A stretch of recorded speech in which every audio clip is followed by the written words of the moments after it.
The inverted yield curve precedes a recession. You may have heard this on the radio or internet. You may have asked, what does this mean and is it relevant to me? In this video, we will answer a different question. Does the inverted yield curve predict a drop in the stock market?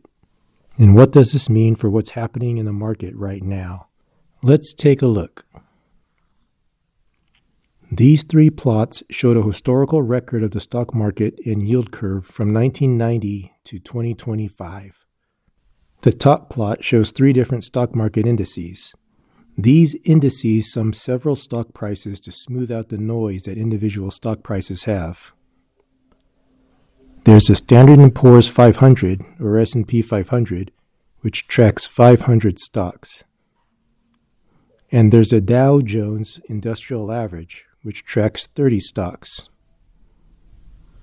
And there's a NASDAQ Composite Index, which tracks stocks in the NASDAQ Stock Exchange.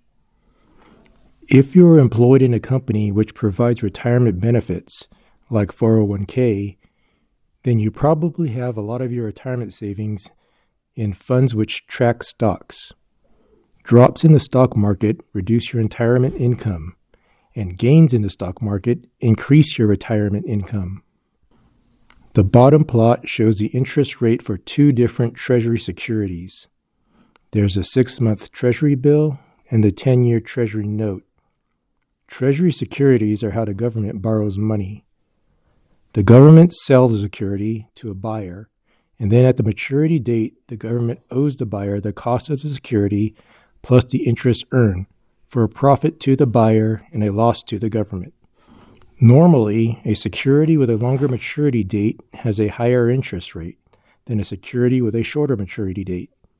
So holding on to a long-term security is usually more profitable to the buyer, with the drawback being the buyer has to wait longer to get their money. Short-term securities usually pay lower interest rates, but the benefit is you get paid sooner. The price profile of security interest rate versus maturity date is the yield curve. The middle plot is another stock market index called the Volatility Index. It is computed using a formula by the Chicago Board of Options Exchange. It measures stock market volatility. Back to the question, does the yield curve predict stock market drops? Let's look at a few examples. In 1999, there was a dot-com bubble, followed by a stock market drop in 2000.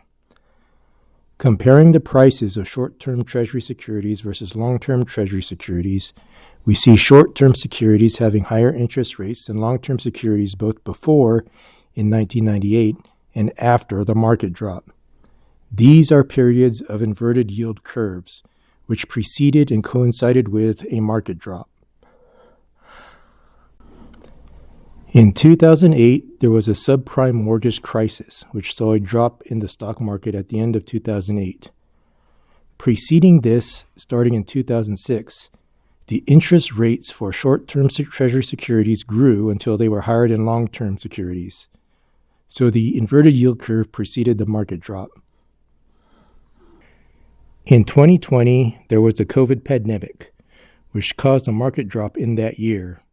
A year prior, in 2019, the short-term interest rates grew and there was an inverted yield curve. So the inverted yield curve preceded a market drop. We see evidence that an inverted yield curve is followed by a stock market drop. But is every stock market drop preceded by an inverted yield curve? The answer is no, because recently there was a stock market decline in 2022, which was not preceded by an inverted yield curve. So what does this mean in terms of what is happening today? Starting in 2022, the interest rates for short-term Treasury securities grew until they were well above the interest rates for long-term securities. The yield curve has been inverted for 4 years, and we have seen that inverted yield curves precede a stock market drop. A side note, if we align 3 of the stock market drops to the same time scale, we see similar patterns.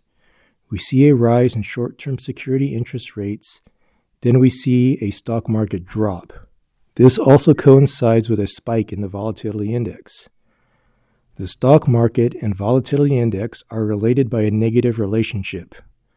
So when the stock market drops, the volatility index rises, and they do this in the same time frame.